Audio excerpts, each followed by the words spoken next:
Well, hey there everybody, welcome back to the channel and thanks for hanging out with me again today. And today is the answer video from the Ask Me Anything series. I'm going to try to do these more often. I said that back in, I think, December, but you know, brains and time and, you know, old age, whatever, I forgot. Anyway, so all this is going to be a long talking head video of me answering a bunch of different questions from viewers. So if you guys missed out in asking questions and you really have a question you want answered, go ahead and drop it in the comments below. I'll definitely do what I can to answer it in the comments. But again, I will try to do these, you know, try every few months maybe. I enjoy doing them. I enjoy talking to you guys, and especially, you know, the interaction in the comments. And some of the questions are very serious, some of the questions are very silly, and there's just everything in between. So if you guys aren't interested in watching a long talking head video, you know, I'm assuming this is probably going to be about an hour. You know, see you. Thanks for coming. Anyway, for you guys that like listen to me ramble on, let's get into it. So RC Recreation, his question, anything? And why do we drive on the parkway and park on the driveway? Basically, it's mostly due to the government was allowed to, you know, name things. And, you know, Northern Virginia traffic is kind of a parking lot, so it makes sense to call it a parkway. I don't know. English is the worst language in the world, I think. You know, it is one of the hardest languages to learn because we have so many strange things like that. Mark Connor 269, what do you do for a living, mate? I'm a security IT person, mainly in the application security area of things. So I basically, you know, tell people to go fix problems with things. It's a whole involved thing. It's very, you know, mind-numbingly boring to explain it, but basically IT security is where I work. I've been doing that for 13 years now. My previous work history was nothing like that. My previous work history was all hands-on stuff. I did mechanics, I did cabinet shop, I've done construction, I've done, you name it, with my hands. I worked in an auto parts place, I worked at Lowe's. You know, I've done a whole lot of various things throughout my life, but eventually just decided that, you know, all of that manual labor and chemicals and dust and everything was killing me, so decided to move on to something less deadly. So Fonzie RC, hi Adam, do you have any 5th scale gas cars? Not yet. I've never really been into the giant stuff just because mainly it's just so expensive. And to run that, you need a wide open place. And, you know, I know you guys have not seen my yard, but it's got trees and bushes and plants and flower beds all over the place. So, you know, I don't have a big straight shot area. Now, Al over at Spare Time RC has been tempting me with getting like an electric large scale, but, you know, still they're very expensive, and, you know, I don't want to break an ankle with one. So Outback RC Australia, hey Wayne, hi Ingrid. This might be a little bit too personal, so if so, ignore it. Do you guys have any pets? Yes, we've got 2 cats, we've got 1 dog, and I've got 2 kids.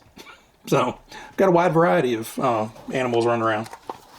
Now, to be fair, the kids are grown and out of the house. The cats, we have 2 tuxedos, and we have a little beagle. All of them have been adopted or just, you know, showed up. RC so-and-so, here is a question. Gone in 60 Seconds or Fast and Furious 1? Which is it? So, you know, I'm probably going to catch flack on this, but Gone in 60 Seconds, I think, does have better cars. But I do have a soft spot for the Fast and Furious, at least the first, you know, half dozen of them. I don't even know what we're at now, 10, 11, 12, 30, something like that. But yeah, the first few I liked. They've gotten a little far-fetched. Well, they've gotten more far-fetched than what they were. So I do have to say I probably prefer watching Fast and Furious over Gone in 60 Seconds, but I do think the cars are much better in Gone in 60 Seconds. So let's see, Dabber 422. What's the most money you will spend on a rare shelf queen? Not sure. We haven't hit that mark yet. honestly, I try to keep everything fairly budget friendly. You know, all of this stuff is silly expensive once you boil it down. But, you know, I would much rather get 3 kits for the price of 1. So if, you know, I'm going to spend $500 or $600 on a vintage car that I may not run and is already built, versus getting 3, maybe 4 assembly kits, you know, re-release stuff and other things, you know, from Kyosho and Tamiya and stuff like that, you know, that I could build and make videos on and share with you guys, you know, the process and, you know, kind of have that excitement of building them all. I'm going to tend to go towards the new stuff versus the rare stuff. The most expensive one I've bought so far would be the Nissan King Cab, and I didn't pay too much for it, but I didn't get a screaming deal on it either. But I did pay a fair price for it, and it's got one heck of a story. So go down in my videos, and you can find that the King Cab video. I basically bought that from Ampro Engineering. Alberto offered it up, and I was not going to pass that up. You know, that truck has a story of its own with all of Ampro's original design parts on it. But yeah, I don't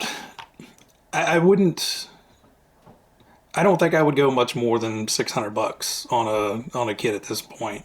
You know, it's too much money to invest into stuff. Like I said, I'd rather have 3 or 4. Sorry, that was a long one. Mad BRC. Okay, killer question. Would you shave off your beard or give up the hobby if you had to choose one? Seems like a simple answer for me as a man that loves his beard too. The beard will grow back for free. All of this is not going to show back up for free. So I would keep the collection, and you guys would have to look at the, you know, overweight man baby face for a while till it grew back. Now, if I had to keep it off, you know, I would have to live with it too. I would hate it. You know, I haven't seen my face for 12, 13 years. Ever since I've been in IT, you know, I just stopped shaving. So Riviera RC asked, are there any non-reread Tamiya cars or buggies that you do not have but would like to add to your collection? I narrowed it down to a small list. And forgive me if some of these have been reread, but this is just going off of, you know, memory. The Astute, the Hilux Monster Racer, Super Sabre, Honda City Turbo, the OG Wild Willie, the original one, short wheelbase, the SRB F-150, and the Blazing Blazer. Those are kind of the top of the list for me of kits I would like to have that haven't been re-released yet. And again, if they have been re-released, apologies. Like I said, I was going off of memory there. Stephen Walman, 2346, asked, what is the airspeed velocity of an unladen Swallow that is 20.1 miles per hour, 32.4 kilometers per hour, or roughly 11 meters per second? They scoot. I have RCs that don't go that fast. Actually, I probably have quite a few that don't go that fast. So Hey Dad RC asked, which RC in your collection gets the most use? I would say right now it would probably have to be the trifecta of Armas that I have. I've got the Granite, I've got the Typhon, and I've got the Senton. Out of those 3, the Granite has seen the most punishment. That one gets run a lot. You know, that's just the one to take it out and send it. Now the Typhon, that one is really, really fun, but, you know, I'm a little bit more reserved with that one because it just has so much power and so much speed. I just assume I'm going to break it. The Granite 4x4, the 550 Mega, yeah, I don't think you can break it. I bounced it off the side of my garage at full speed, head on, and it just bounced off and rode away. I've clipped trees with that thing, bushes, hedges, you know, you name it. I've probably hit it in the yard, and it hasn't, well, now, my cousin did break it. I don't necessarily know that she broke it, but it broke while she was driving it. But that was just a drive shaft. I replaced the drive shaft, and that's the only thing that car is broken, and it has seen some stuff. So the Armas are my go-to for fun, just fun having. Those probably get the most use.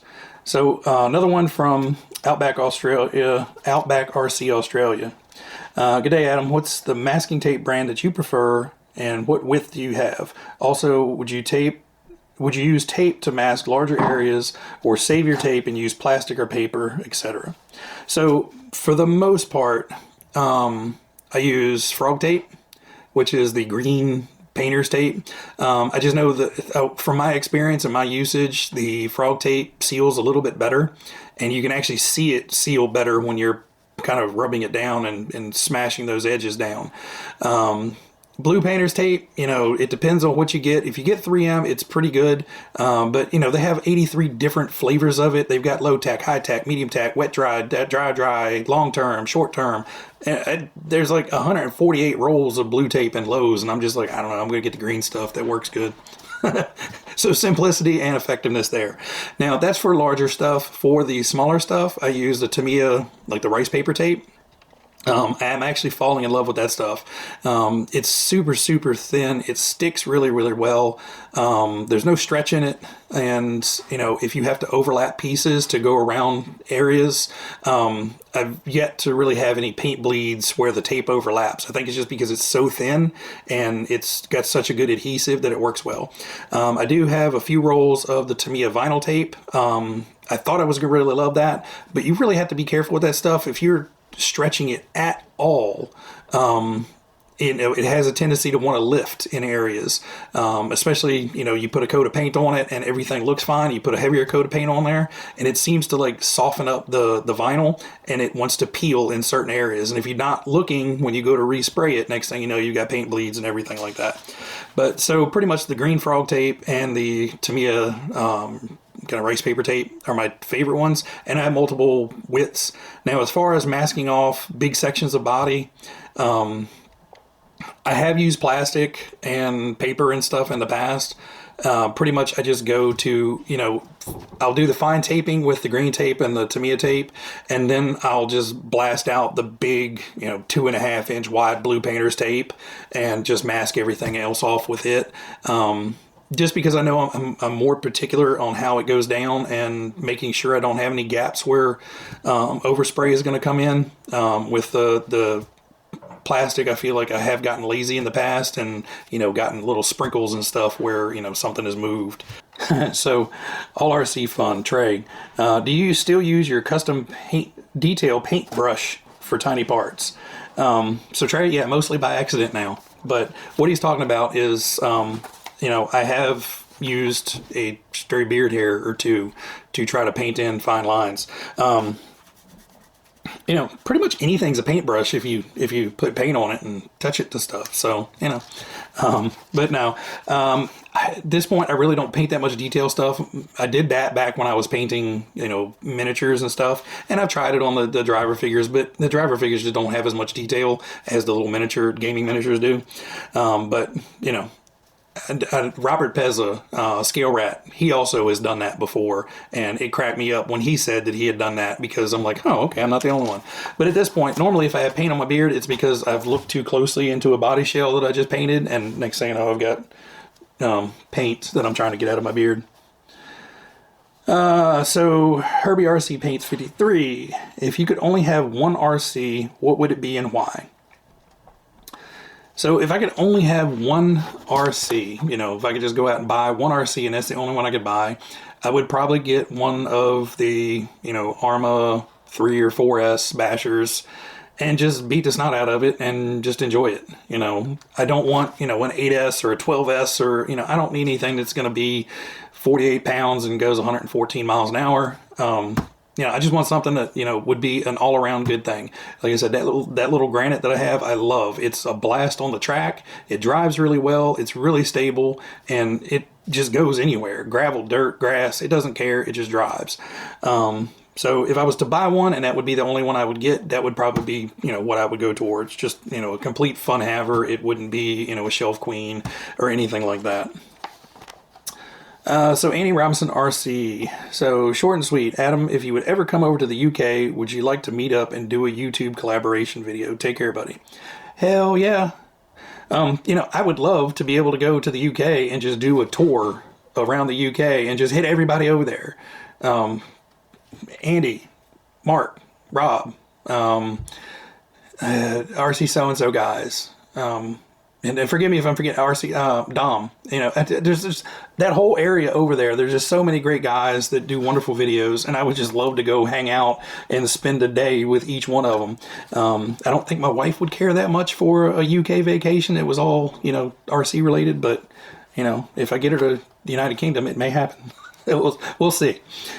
Now, RC so-and-so chimed in on this one and said, Adam, make sure you let somebody know where you're at all times. Better safe than sorry. Don't worry. I require supervision pretty much wherever I go, or, you know, I'm going to get in trouble.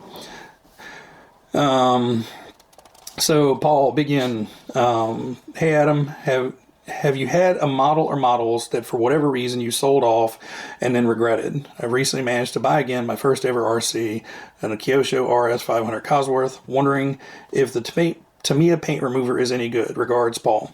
So, yes, I do regret a couple sales, and that's probably why I don't get rid of anything now, unless I have just determined that I have absolutely no need for it, or it's going to go to a better home than here. So my first RC was the Tamiya Super Blackfoot. I got it, you know, as soon as that came out.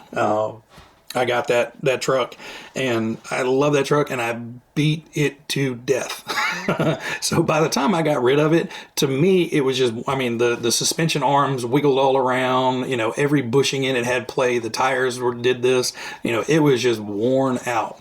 Sold it to a guy in high school, and, you know, I've regretted it ever since I've gotten older. You know, probably mid-20s, I started regretting it. Wish I had that truck back to rebuild it, and just never have. One of these days, I will get one, whether I have to make one my own, you know, buy a re-read kit and the bodies and decals and all that stuff, or maybe I'll just get lucky and run across a kit at some point. Who knows? But that one I do regret. The other one I regret is one I had early on as well. Now, this one I had probably in my early 20s, early mid-20s. Didn't have a whole lot of money, but I did get a Traxxas sledgehammer. And again, didn't run it to death, but I actually made some custom parts for that. The rear wheelie bar, you know, you would scrape the little plastic one to death and it would end up snapping off. So I actually made a rear aluminum grind plate for the wheelie bar. Made a couple other parts for it. I think I upgraded the front shock towers to a plate aluminum and as well. I don't remember. But I sold that to a buddy that I worked with at a cabinet shop years and years and years ago. He wanted to get an RC, didn't have a whole lot of money, so I sold it to him cheap. And, you know, I don't necessarily regret that, but I do wish I still had it. You know, it went to a good guy, it went for a good cause, but, you know, I still kind of want it. So I'm working on that one. And as far as a Tamiya paint remover, I actually just ordered 2 bottles of that. You know, it's coming over on a slow boat from China. But I've heard nothing but good things about it, so I had to get some for myself. And since it was a kind of special order type thing, I went and got 2 bottles, hoping it was good. And I also got a bottle of the Tamiya airbrush cleaner, which is technically the same thing. So I'm going to try those 2 head to head and see if they are the same thing, if they work the same or not.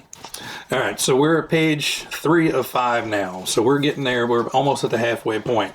So if you guys are still here, congratulations. You know, you guys are awesome.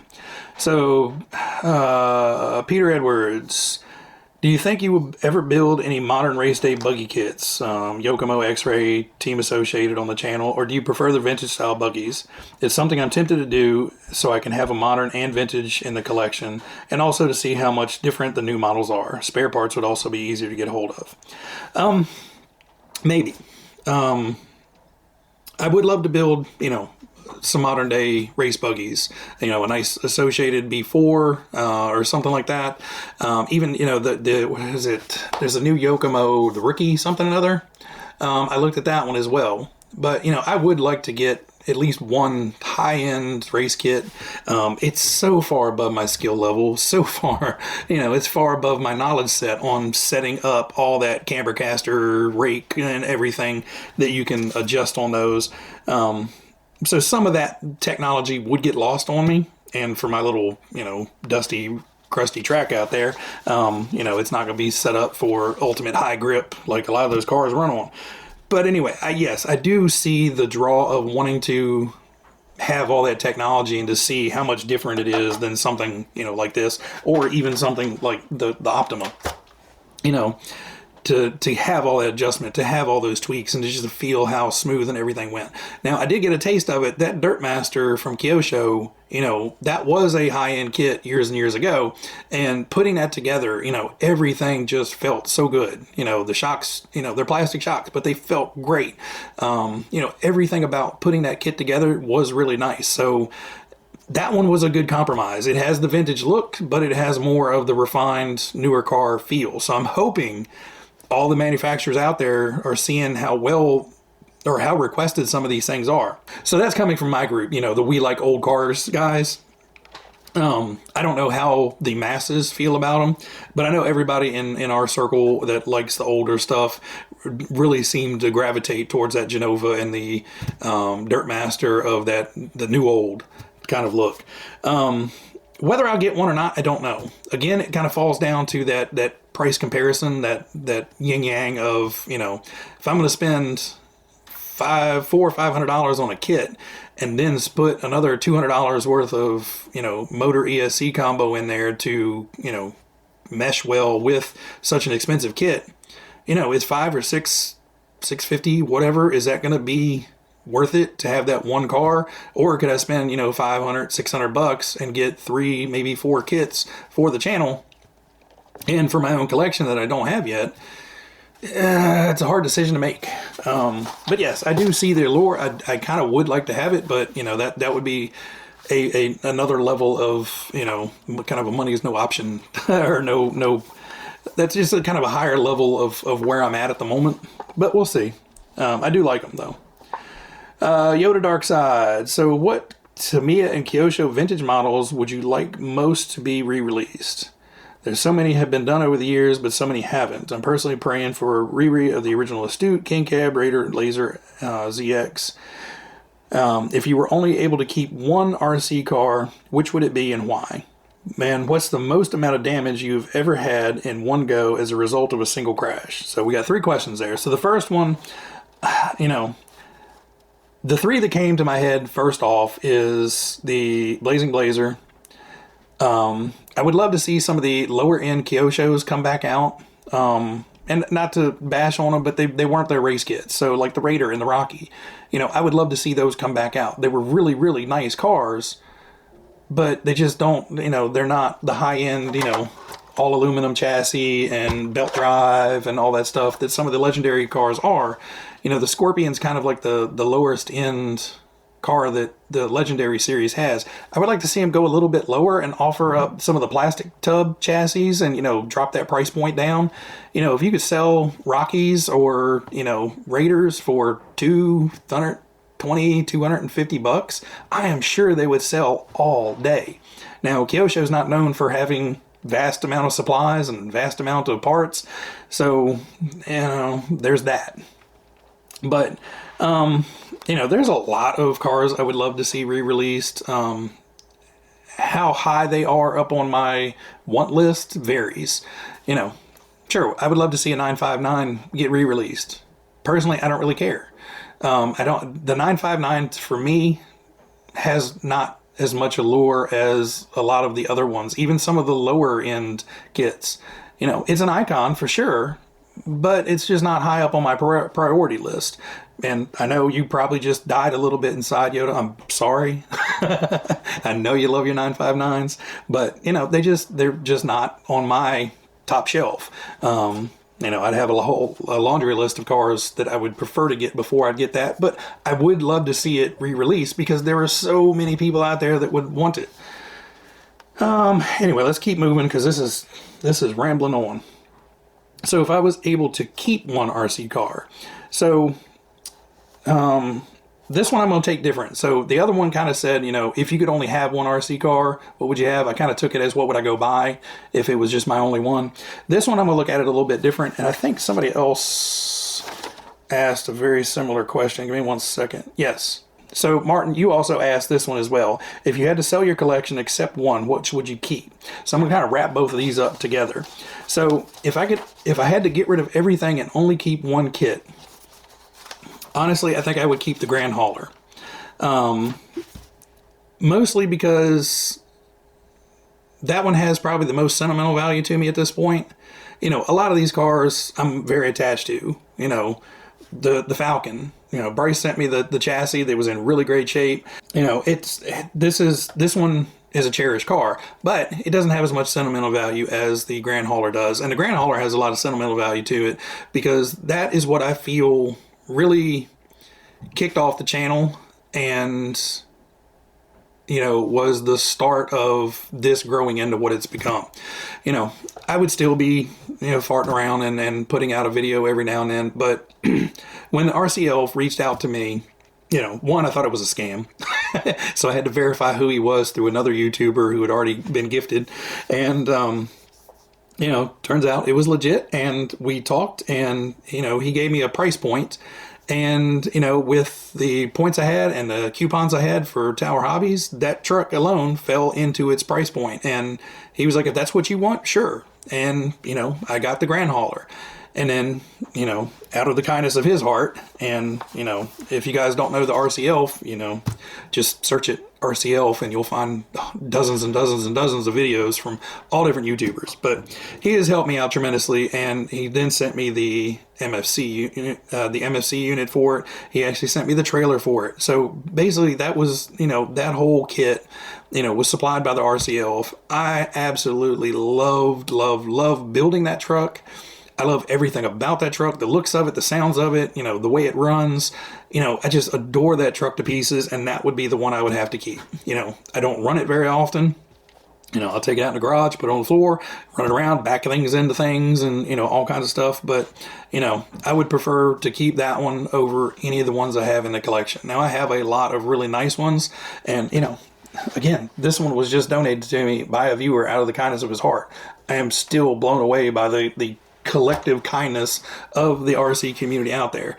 You know, I am truly blessed. I'm truly a lucky guy. But, you know, if they all went away and I could only keep one, it would be the Grand Hauler. So getting on back to Yoda's questions, what's the most amount of damage you've ever had in one go as a result of a single crash? That would be years ago. I had the Traxxas T-Max 3.3, and actually that is now owned by Island RC Duke. I sent that down to him so he can enjoy it. And there was one day I was out running it across our big yard, and basically we had a huge side to the left-hand side of our house and a fairly good size to the right-hand side of our house, but our little driveway was right in the middle. So anyway, I was running this thing up and down in front of our house, and we had a long straight section to run through, and I had been running this thing up and down, up and down, up and down over and over again. And, you know, the more you do it, the cockier you get, and the faster you want to see if you can do it. So, you know, if you're not familiar with the T-Max, it's a nitro powered, has 2-speed transmission, and this thing was flat out in second gear, just cooking. And I don't know what I hit in the yard, but something upset it, and next thing I know, this thing is doing a wheel-to-wheel-to-wheel-to-wheel cartwheel across the yard at full speed. There was not a thing I could do to control it, and it was just going to do cartwheels until it stopped. But we destroyed a upper and lower suspension arm. The lower one cracked. The top one, the pillow ball ripped out of it. I broke that drive shaft, broke the wheel, destroyed the servo. You know, the servo didn't even make a noise when it came back. It was just like free. It just blew the whole gears out of it. I actually broke, it was the front right-hand side. It pretty much destroyed that front right-hand side at some point.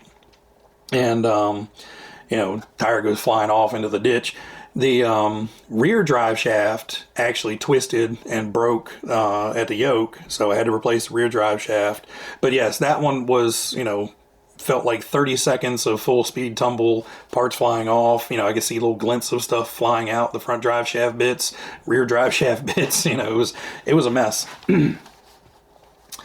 So Rockpile asks, what is my best second option to tidy up small paint leaks when masking on windows, etc. on polycarbonate shells? My understanding of the Tamiya Polycarbonate Cleaner is not available in the US right now, or is it? So I actually replied to him. I had literally ordered those two things of Tamiya Polycarbonate Cleaner that morning, and then when I saw this question come in, I actually answered him and said, hey, go to Amazon, order some right now. They only have like 12 bottles in stock. Get it while you can. So for fresh paint, the thing I go to, alcohol wipes. Rubbing alcohol, denatured alcohol, whatever it is. You can use Q-tips and just squirt a bottle of alcohol, whatever you have. Alcohol seems to work the best, especially on newer stuff. So cured paint is really, really hard to get off. You know, you can use nitro fuel.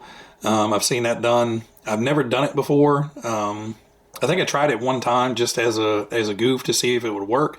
It did take the paint off, but it did kind of leave a foggy finish. So I'm not sure what your results are going to be. I do know everything that I've heard about the polycarbonate cleaner is the best, but if you're painting a body and you have paint bleeds, rubbing alcohol, you can buy little square pads, you can buy the alcohol wipes.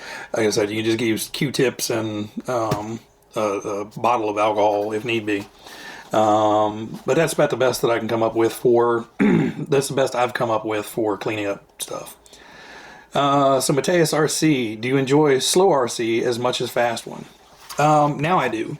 And sometimes I actually prefer slow over fast. So back in the early days, you know, make everything as fast as you can, you know, fastest motor I could afford, you know, the biggest ESC I could afford, you know, just make it go fast. And you broke a lot of stuff.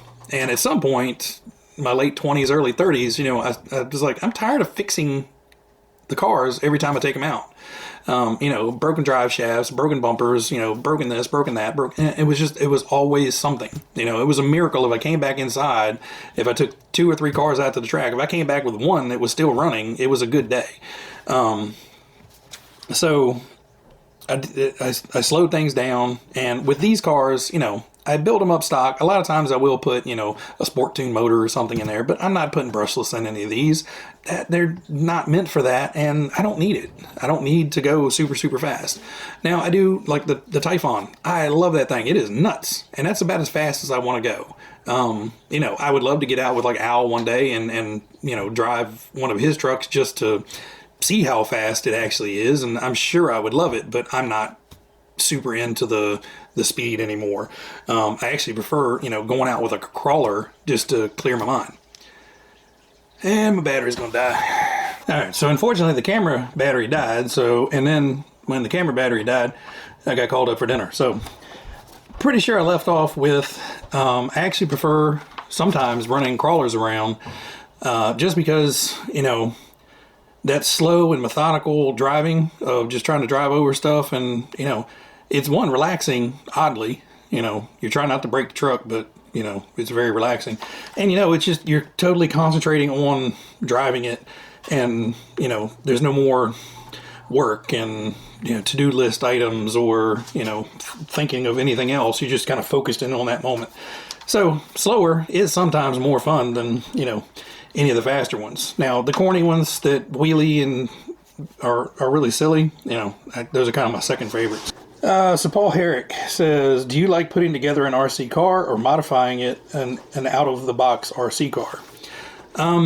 Building, hands down, every day, all day. I would much prefer to build a slow, you know, not that great RC car than, you know, be adding hop-up parts to a really nice, ready to run. You know, the hobby is great. It's something for everybody. So if you love hop-ups, you know, there is a market out there that is just giving you as many hop-up parts and options that you can possibly get.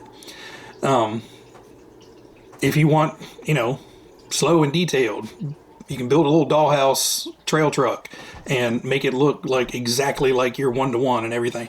You know, there's something out there for everybody. It just, this, in my point in time, you know, there was a time when all I bought was ready to runs.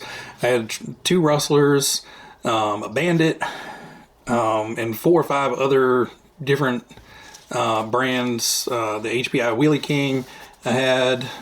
There was a lot of different ones that I had in the past that, you know, were just ready to run out of the box and drove them. And never really got into upgrading them. You know, if a part always broke, yeah, I would upgrade it to, you know, aluminum C-hub or something like that. You know, that way it wouldn't keep snapping on me. But for the most part, if something breaks, I just toss a factory one back in there. You know, I know, one, that's a weak part, so that's going to give before anything else does. And, you know, generally stock replacement parts are dirt cheap. So, you know, if I've broken, and this is back in the day when I had, you know, 5 or 6 cars in constant rotation. So every time I went to the hobby shop or made an order online, I was buying parts for 4 or 5 cars to get, you know, the rest of the fleet back up, and was struggling to keep one alive. But, yeah, pretty much I prefer putting them together, you know. I did the beach build this year. I did put a lot of hop-up parts on that TT01B, but, you know, that was just kind of for the funsies of it. Did it help the performance of it? Not at all. You know, longevity, maybe, but for the most part, I just stick with stock. So, Robert Tierney, how did you get into the hobby and what was your first truck? So, obviously, we talked about the first truck was the Traxxas Super Blackfoot. I have been into anything remote control for as long as I can remember. I mean, I had little tiny toy RCs that, well, actually, they weren't even remote controlled. They were tethered. You had a controller and, you know, a 6-foot long cord, and you had to run around behind it. And, you know, back in the day, a lot of them, you drove it forward, and when you backed up, it turned in one direction, and you would drive it forward, and you'd have to turn it again, and then, you know, it didn't have steering wheels. It just turned when it went in reverse. I had a bunch of those growing up. I was hard on toys. I was an only kid, and, you know, it was just me. I didn't have, where I live, didn't have many friends around, and any kids my age, so it was just me entertaining myself. So, you know, vivid imagination and kind of brutal on toys. Apologies, Mom and Dad. But yeah, I've been into RC or anything remote control. So I went from, you know, the corded ones to simple ones to more of like the toy store, better grade ones. And then, you know, like I said, I got into the Super Blackfoot, and that was it. The toy store ones were no more. All I wanted was the hobby grade because they were just so much better. And you could fix them. You know, you weren't super gluing things back together. All right, so RCU in the shed. Hey, Mark. So I got a question. How the bloody hell are you, mate? And what other RCs do you have that we don't see on the channel or you're interested in? Keep up the great work, and yeah, just regular comment. So I've shown pretty much all of them. If I have it, it's been in a video at some point. Now, the only exceptions are, you know, the handful of, there's 1, 2, 3 that you guys haven't seen yet that are kind of restoration projects that I'm getting to. There's a couple new in-box ones coming that I haven't gotten yet. But pretty much if I've gotten it in or, you know, have it, it's had a video. Or at least been seen in a video. Maybe not done a special video on it. But yeah, it's pretty much anything else that I'm interested in. Every single one of them.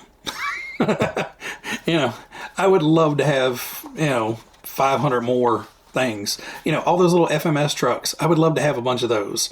You know, FMS makes some great stuff, but I just can't keep spending 120, 130, 150 bucks to buy a bunch of those little ones and, you know, kind of put off the ones that I've wanted for a long time. So like the ready to runs, like the Kyosho phaser line, with the really cool bodies and, you know, the extremely detailed stuff. Even some of the drag trucks, you know, I've been very tempted recently with the price of these Locies and the associated drag cars to pick one of those up. I had probably dumbest purchase I could make, but, you know, that's never stopped me before. But yeah, pretty much everything, you know, there's 4 different types of rock crawlers I would love to build, and, you know, all different kinds of ready to runs that I would love to have, you know, the LMTs, some of the other different monster trucks out there. You know, I would love to get into the RC heavy equipment, but not in the budget, and the wife would kill me if, you know, I said I need to go buy a truckload of sand and rock to you know, play with my RC construction equipment, because it would probably happen. Alright, so Martins we answered. Mads RC. Let's see what I can do. How many different style power connectors do you use? How many adapter plugs are needed? And do you always remember to bring them? So basically, Tamiya Deans are the main 2.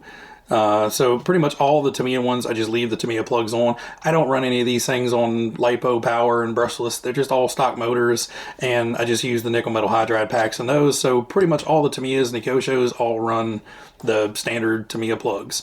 Now on some of the older trucks that I have, and some of the other stuff that may take a little bit more power, I generally run Deans on those. Everybody craps on Deans. They're so outdated. I have never ever burnt out a Deans plug. Even the cheap Chinese ones that I bought recently, I haven't had a single issue with them. But the original Deans plugs, I think you could weld with those things. I've never seen one melt. I'm sure they have, but I've never had any issues with them. On some of the Axial stuff and stuff like that, I do have some of the IC and EC, whatever plugs they are. I do have a couple that run the little tiny mini JST plugs. And I have 4 or 5 others, the little tiny WPL thing that has some kind of crazy proprietary plug on it, and then the big T that makes all their plugs proprietary.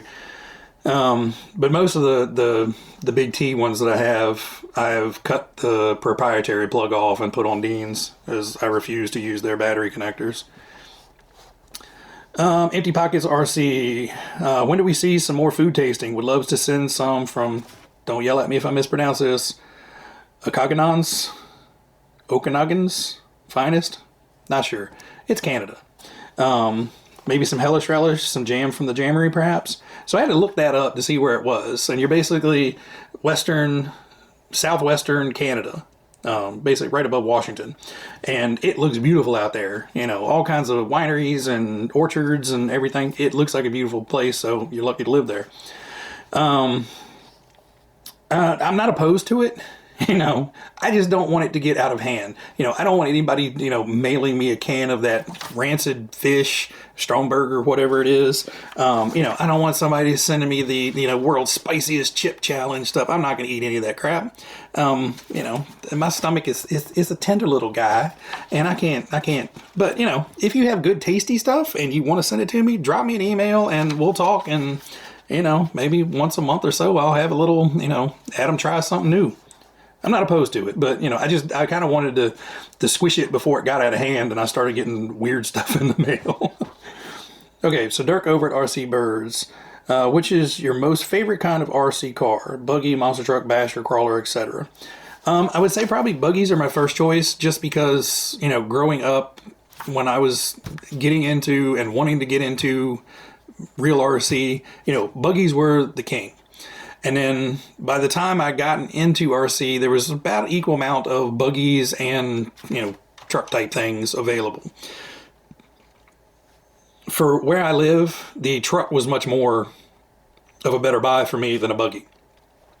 Out here, it's just all grass, sticks, woods, dirt, rocks, I didn't have anything like a track, so a truck was a much better buy for me at the time.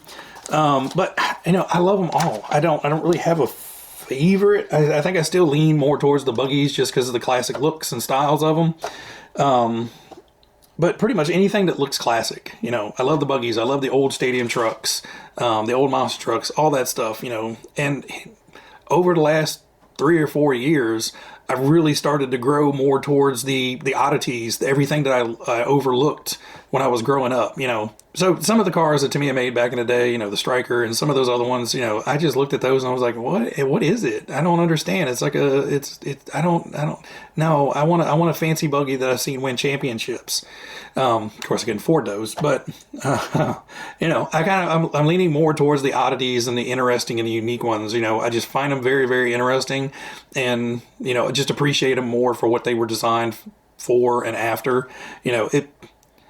It was lost on me in my younger years. I'm appreciating it more now. Let's see. Brendan MCG. What was your most difficult, fun, favorite vintage RC restoration job so far?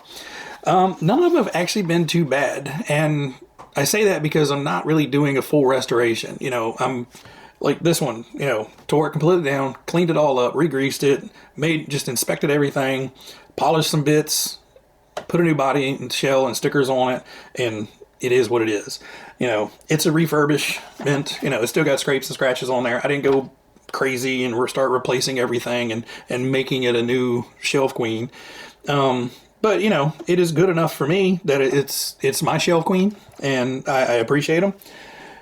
But so far, none of them have been really bad.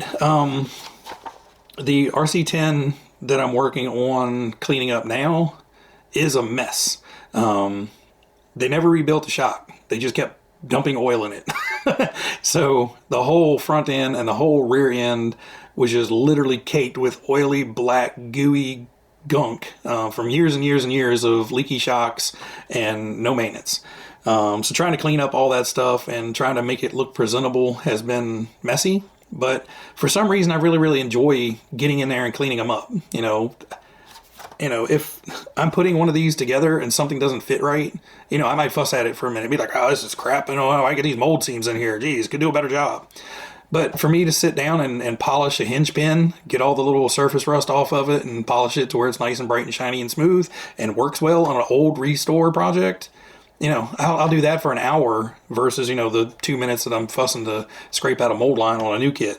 I don't know. It's a weird mental thing. I don't know.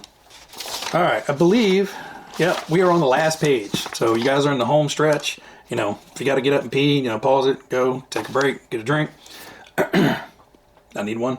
So, Squatchy's Place. This is Johnny from Australia. Hey, Adam. You always have some cool RC stuff in rotation. My question is, what do you do for a living? I'm an IT slob, like I said. And he also has one more vote for the food tasting. So, you know, again, if you guys have anything that is tasty, is good, isn't spicy, drop me an email. We'll talk. John Foster, JFRC. Hey there, Adam. You've come back for some more. Yep, I enjoy it.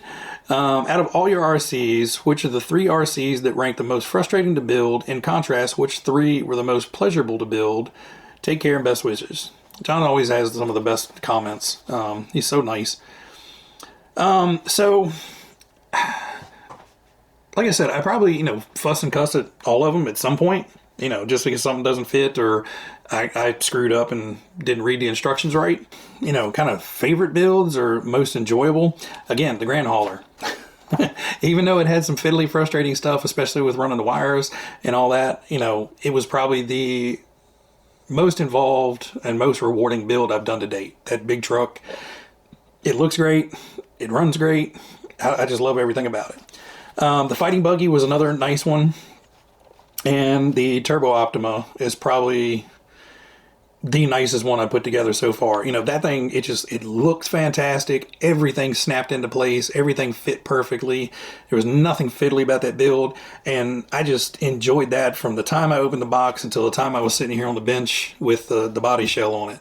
And, you know, the body shell turned out pretty cool too. So that was a really rewarding one. But the Fighting Buggy was really nice because it's one of Tamiya's that has a lot of the metal parts on there. And it goes together and operates so much differently than any other kit that I put together. So I would say probably those 3 are the favorites. So, Rex, I appreciate your very deep thought question, and this is about the best I could answer it. So Rex from Rex RCs said, what would Adam ask himself if he had to ask himself a question? Now, I have conversations with myself on a daily. You know, I pretty much just sit down here and talk to myself and, you know, call myself an idiot and ponder things to myself all the time when I'm building kits. But pretty much the question I would ask myself, if I had to ask myself a question, is how do we do this full time and not have to work at a real job anymore? That I haven't figured out yet. Gavin, please, if you watch this video, tell me down below how you make that happen. It probably helps that you have 20-some thousand subscribers. So please, click the subscribe button. Adam doesn't want to work for real. Will, Thompson RC. So what's your favorite Tamiya kit? The Grand Hauler. No, just kidding. Probably my favorite Tamiya kit, and I never thought it was going to be, is the Lunchbox. You know, I absolutely adore that truck. It's got the most wonky suspension, steering, setup in any of the cars, but I absolutely adore it. It's such a fun build. It's an easy build. It's something I can sit down and just not stress about and just put it together and leisurely kill an hour or 2 building one. And then, you know, it looks good stock. it looks good with the alternate box arts. And then it looks really good when you start making custom ones out of it. And, you know, unfortunately, I'm not out in the garage. There's a whole lineup of custom ones out there. And there's two I definitely am going to be doing. And there's at least 2 more I want to do out of lunchbox kits. So, and unfortunately, I just can't bring myself to make the bodies. The bodies have to sit on the whole chassis. It has to be a whole thing. Again, it's things up here I can't control. So one of these days, you know, we will get a couple more lunchbox kits on the channel, and there will be some more custom builds of lunchboxes. And I do have to say that's overall probably my favorite Tamiya RC. And so far, yeah. So this is the last but not least question. Just happened to be the last one on the list. Cartamo? Cartamo? I don't know. YouTube names are funny. So why do you like building cars? Very good question. So building RCs for me is multifaceted. Growing up, you know, all I wanted was the stuff I saw in all the magazines. And, you know, my parents did very good for me and provided everything that I needed and a good bit amount of the stuff that I wanted. But, you know, their level of being able to provide for all of Addam's wants versus all of Addam's wants. And, you know, it's still about this today. You know, this is the level that Addam can spend on what Addam wants, and this is what Addam wants. You know, if I had everything I wanted, I would have a, you know, 3-acre complex back here with, you know, a full cabinet shop, a full metal shop, a laser cutter, I know, a CNC, you know, you name it.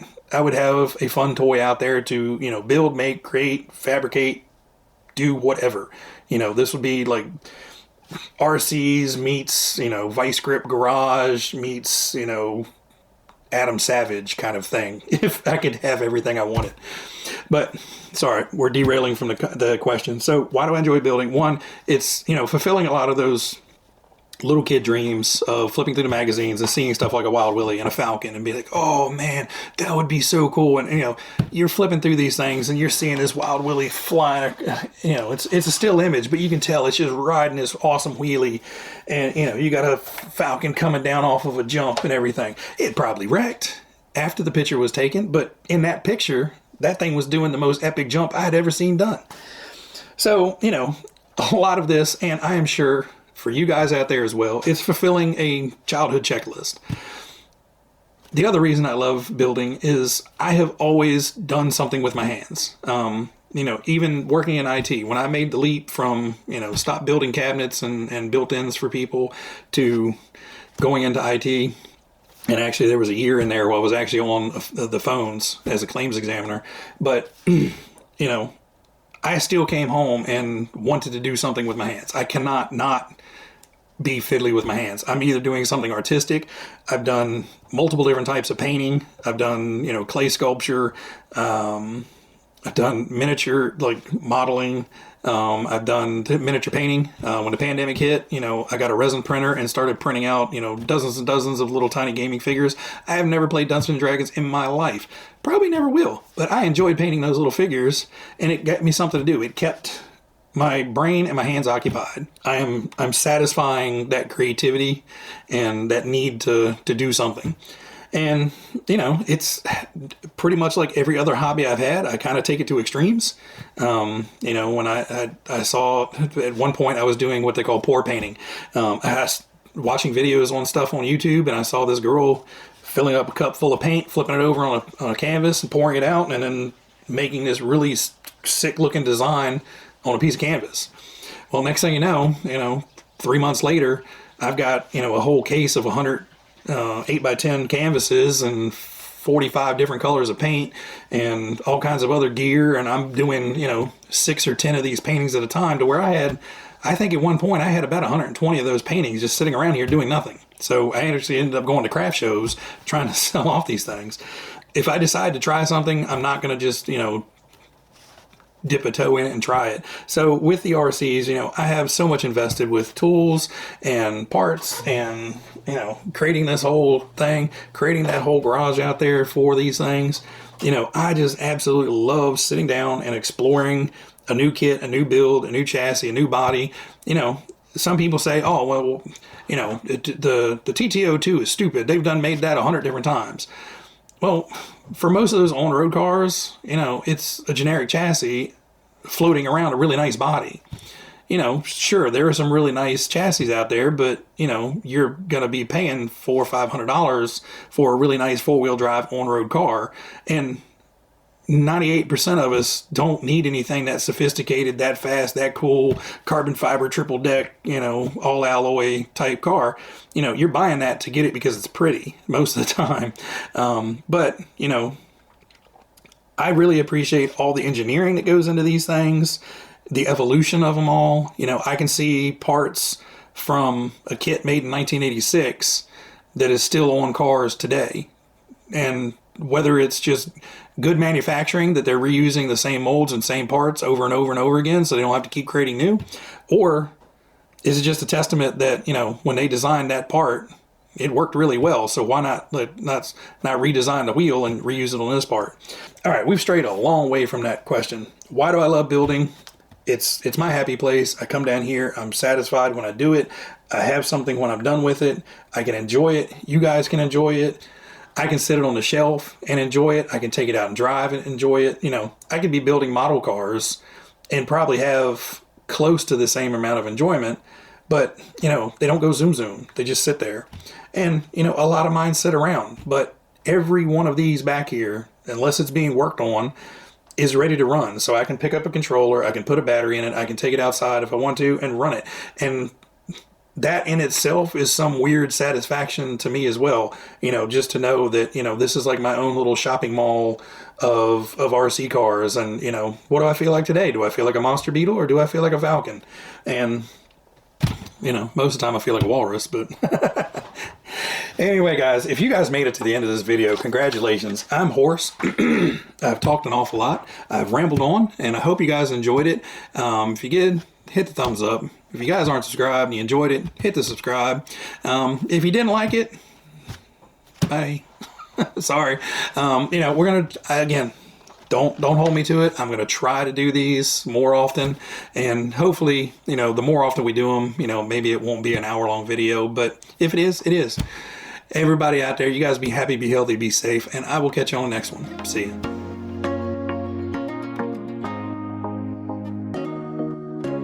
.11 meters per second.